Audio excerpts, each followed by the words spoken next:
14ක් තිබෙනවා. கௌரவ உறுப்பினர் அவர்களே, இன்று இந்த 10வது பாராளுமன்றத்தில் எனக்கு உரையாற்றுவதற்கு கிடைத்ததைத்து உங்களுக்கு எனது முதல் நன்றியை நான் தெரிவித்துக் கொள்கின்றேன்.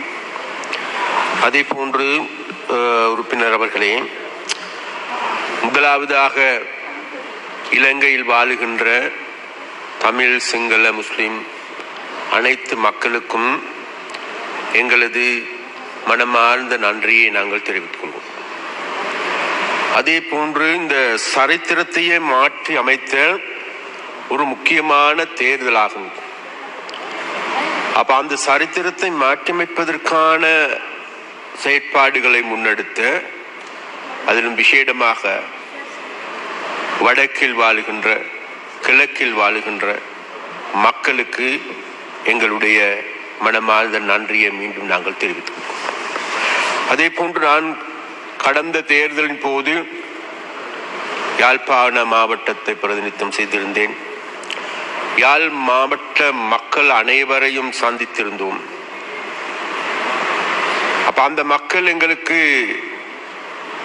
இலங்கை சரித்திரத்தையே மாற்றி அமைக்கக்கூடிய ஒரு புதிய வெற்றியினை எங்களுக்கு தந்திருக்கின்றார்கள். அப்ப அந்த வெற்றி என்பது மிகவும் முக்கியமான வெற்றியாகும். ஏனென்றால் எங்கள் எல்லோருக்குமே தெரியும், கடந்த ஜனாதிபதி தேர்தலின் போது வடக்கில் வாழுகின்ற மக்கள் எங்களை வடக்கில், விசேடமாக யாழ் மாவட்டத்தில் 4வது ஸ்தானத்தில் வைத்திருந்தார்கள். அப்பொழுது என்னிடம் ஒரு சிலர் கேட்கின்ற போது நாங்கள் கூறினோம், ஆம், இந்த ஜனாதிபதி தேர்தலிலே 4வது ஸ்தானத்துக்கு வைத்திருக்கின்றார்கள் என்பது உண்மைத்தான். ஆனால் வாக்கு வீத அதிகரிப்பிலே எங்களை இலங்கையிலே 1வது ஸ்தானத்திற்கு கொண்டு வந்திருக்கின்றார்கள். அதனால் அந்த மக்களுக்கு நன்றி என்று கூறினோம். அது மாத்திரமல்ல, எதிர்வரும் பொது தேர்தலிலே யாழ் மாவட்டத்தில் வாழ்கின்ற மக்கள் எங்களை 1வது ஸ்தானத்திற்கு உயர்த்தி வைப்பார்கள் என்று அன்று நான் நம்பிக்கை தெரிவித்திருந்தேன்.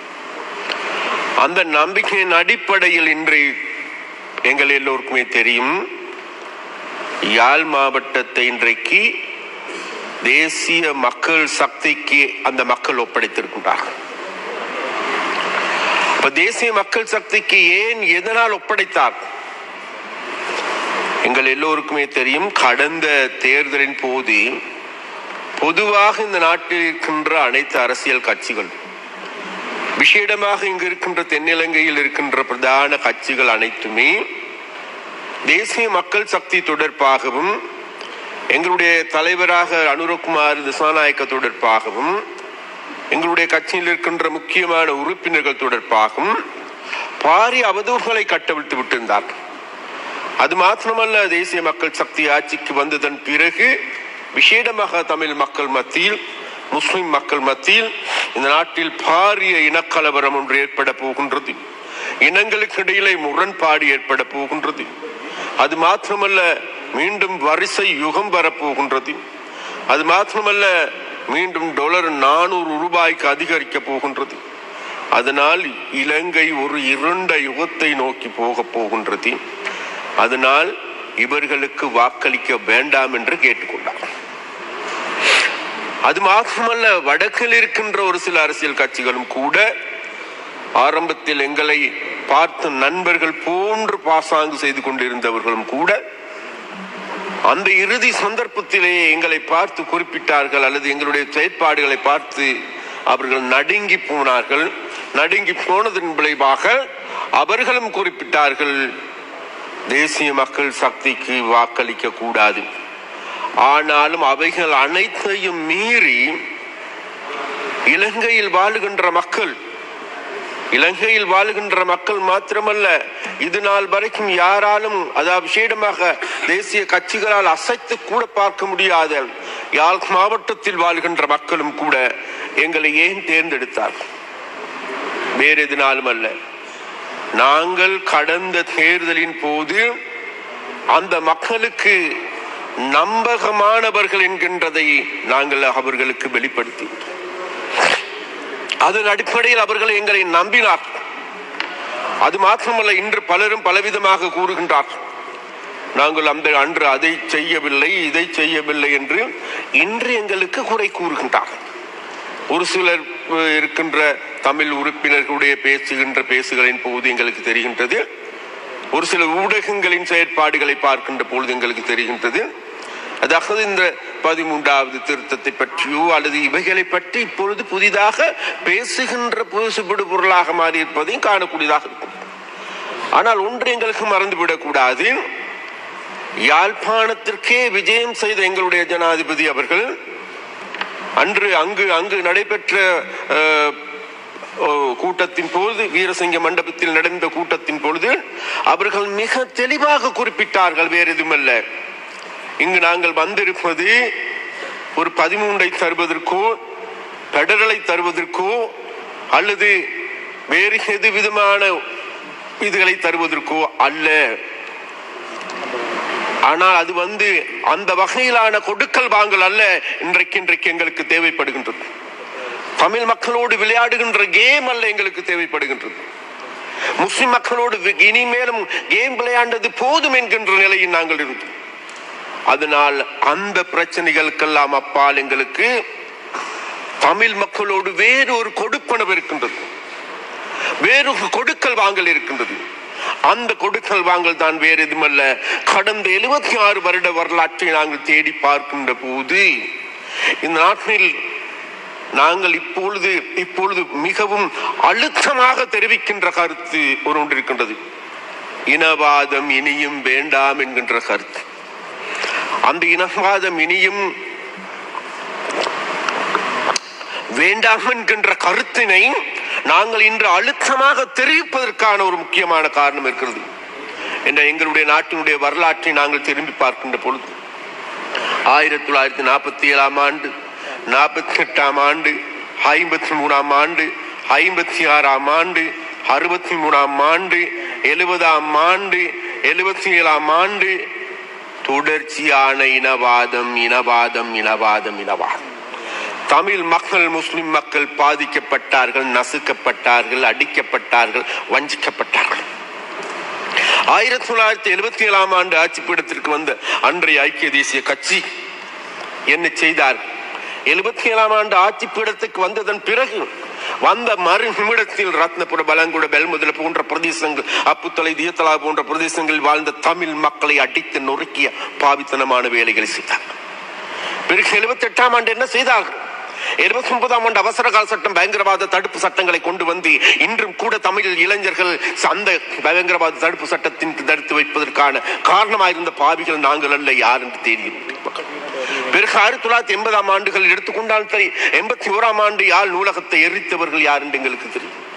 அன்று மாவட்ட சபை தேர்தல் நடைபெற்றது. அந்த தேர்தல் நடைபெறுகின்ற பொழுது அந்த தேர்தலுக்கு அங்கிருந்த இளைஞர்கள், பிரபாகரன் எடுத்துக்கொண்டாலும் சரி, உமாமேஸ்வரன் எடுத்துக்கொண்டாலும் சரி, அல்லது அங்க இருக்கின்ற இளைஞர்கள் எடுத்துக்கொண்டாலும் ஓட்டின் மீது இருந்த நம்பிக்கைக்கு, அதாவது தாங்களுக்கு மாவட்ட அபிவிருத்தி சபை தேர்தல் மூலமாக ஜனநாயகத்துக்கு பிரவேசிப்பதற்கு, அது ஏதோ ஒரு தீர்வினை நோக்கி பிரவேசிப்பதற்கு இருந்த செயற்பாட்டை, சந்தர்ப்பத்தை இல்லாது செய்து ஓட்டின் மீது இருந்த நம்பிக்கைக்கு வேட்டு வைத்து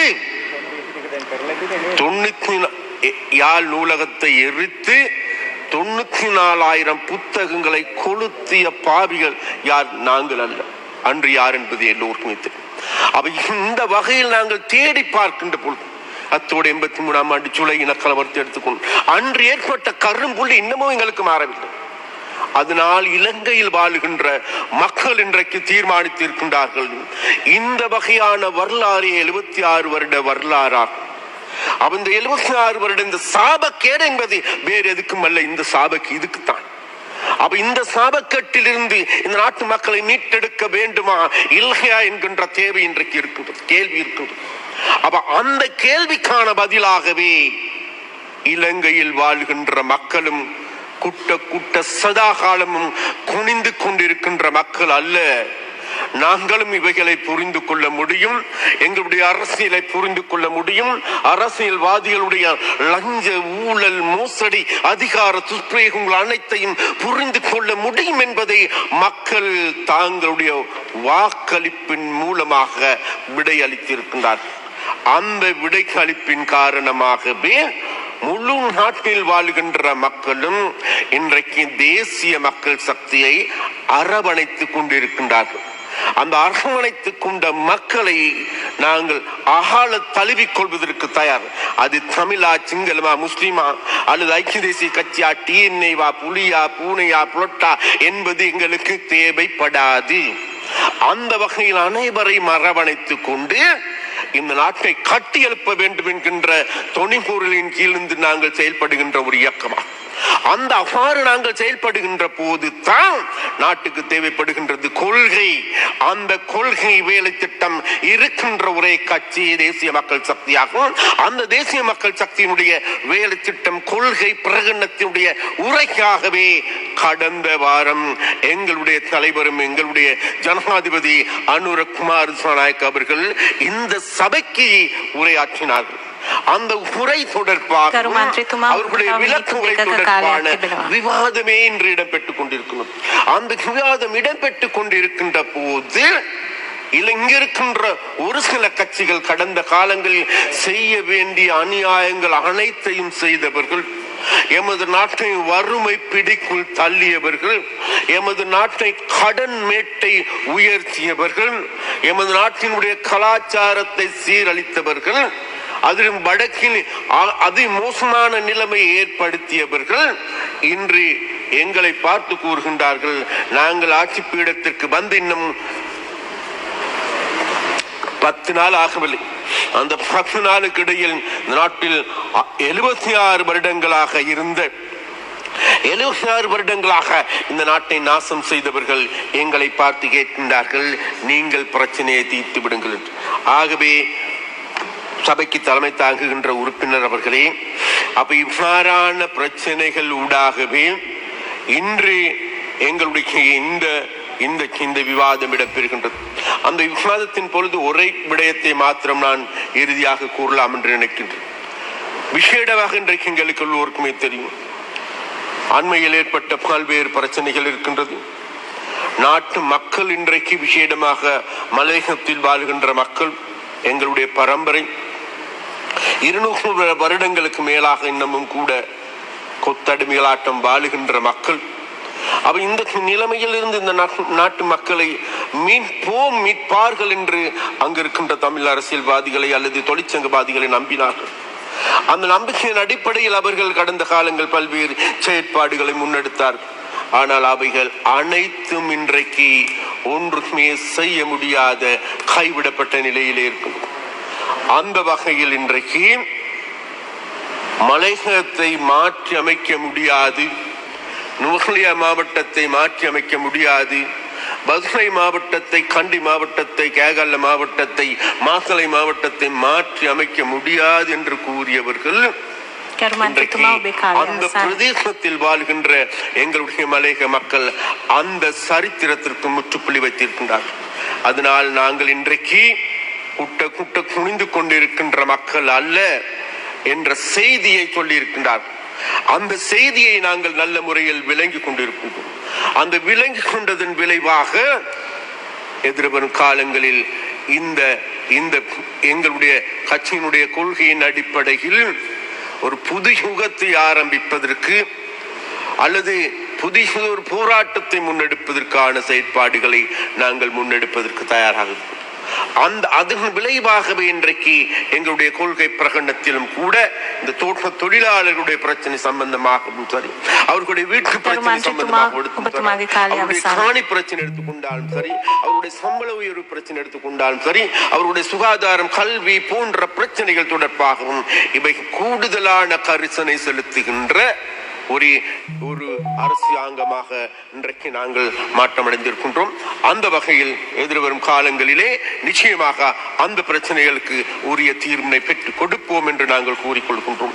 அதே போன்று ஒரு விடயத்தை நான் சொல்லிக்கொண்டு முடிக்கலாம் என்று நினைக்கின்றேன். விசேடமாக காலையில் பேசிய கஜேந்திரன் பொன்னம்பலம் அவர்கள் குறிப்பிட்டார்கள், இன்றைக்கு தமிழ் அரசியல் கைதிகள் தொடர்பான விவாதங்கள், காணாமல் போனவர்களுடைய பிரச்சனை சம்பந்தமாக, நிச்சயமாக காணாமல் போனவர்கள் சம்பந்தமான பிரச்சனை எடுத்துக்கொண்டால் கூட அது எங்களுக்கும் வேதனையாக இருக்கின்றது. எங்களுக்கும் அந்த உணர்வு எங்களுக்கு என்னவென்று தெரியும். அது மாத்திரமல்ல, இந்த இடத்தில் நான் ஒரு விடயத்தை சுட்டிக்காட்ட வேண்டும். அதாவது காணாமல் போன குடும்பங்களில் இருக்கின்ற உறுப்பினர்களுக்கு தான் தெரியும் அதனுடைய வேதனை என்னவென்று. அந்த வகையில் கௌரவ சபையை பிரதிநிதித்துவம் செய்கின்ற நாட்டில் இருக்கின்ற உயர் பதவியில் இருக்கின்ற எங்களுடைய ஜனாதிபதி அவருடைய சகோதரனும் கூட 1988ஆம் ஆண்டு காணாமல் போயிருக்கின்றார். இன்றும் கூட அவர்கள் அந்த போதி பூஜா செய்து கொண்டிருக்கின்றார்கள். அந்த வகையில் காணாமல் போனவர்கள் தொடர்பாக மிகவும் ஆழமாக எங்களுக்கும் தெரியும். அந்த வகையில் அவைகள் சம்பந்தமாகவும் கூடுதலான கரிசனையோடு எதிர்வரும் காலங்கள் செயற்படுவோம் என்று கூறிக்கொண்டு விடைபெறுகின்றேன். நன்றி, வணக்கம். ගරු නජිත් ඉන්දික මන්ත්‍රීතුමා, ඔබතුමාට මිනිත්තු 8ක කාලයක් තිබෙනවා.